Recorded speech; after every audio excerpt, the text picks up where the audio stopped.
પીવાના પાણીની ઉનાળામાં સમસ્યા અંગે રાજકોટ મહાનગરપાલિકાનું આગોતરું આયોજન। એપ્રિલ મહિનામાં પાણીની આવક બંધ થાય એ પહેલા આજી અને ન્યારી ડેમમાં નર્મદાનું પાણી મંગાવી લેવામાં આવ્યું। ચાલુ સપ્તાહે નર્મદાનું જરૂરિયાત મુજબનું પાણી આવી જશે।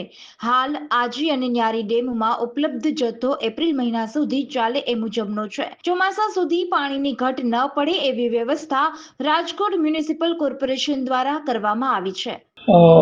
જે સૌની યોજનાના એક્સીએનનો જે પત્ર હતો કે બે ડેમમાં પાણી આપી નહીં શકાય, એપ્રિલ અને મેમાં મેન્ટેનન્સ માટે કંઈ બંધ કરવાના છે, એનું આપણે આયોજન કરી અને સૌની યોજના વિભાગ તરફથી જે લેટર આવ્યો હતો એના અનુસંધાને આપણે માંગણી કરેલ હતી। આજી ડેમમાં આજની તારીખે 770 MCFTનો જથ્થો છે, જ્યારે ન્યારી ડેમમાં 1100 MCFTનો જથ્થો છે। આજી ડેમમાં 130 MCFT ફૂલ લેવલથી ઓછું છે, જ્યારે ન્યારી ડેમમાં 150 MCFT ઓછું છે।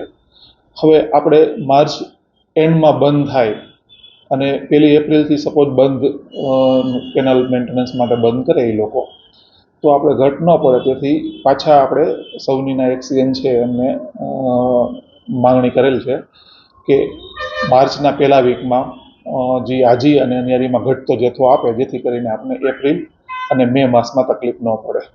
સૌની યોજનાનું પાણી આજી અને ન્યારીમાં આપે છે, એનાથી આપણે જે સૌની યોજના આધારિત આજી અને ન્યારી ઝોનના જે વિસ્તારો છે એમાં કાંઈ પ્રોબ્લેમ ન થાય, તેથી આપણે એ પાણી અગાઉથી જ પ્લાનિંગ કરી અને આજી અને ન્યારીમાં માંગેલ છે।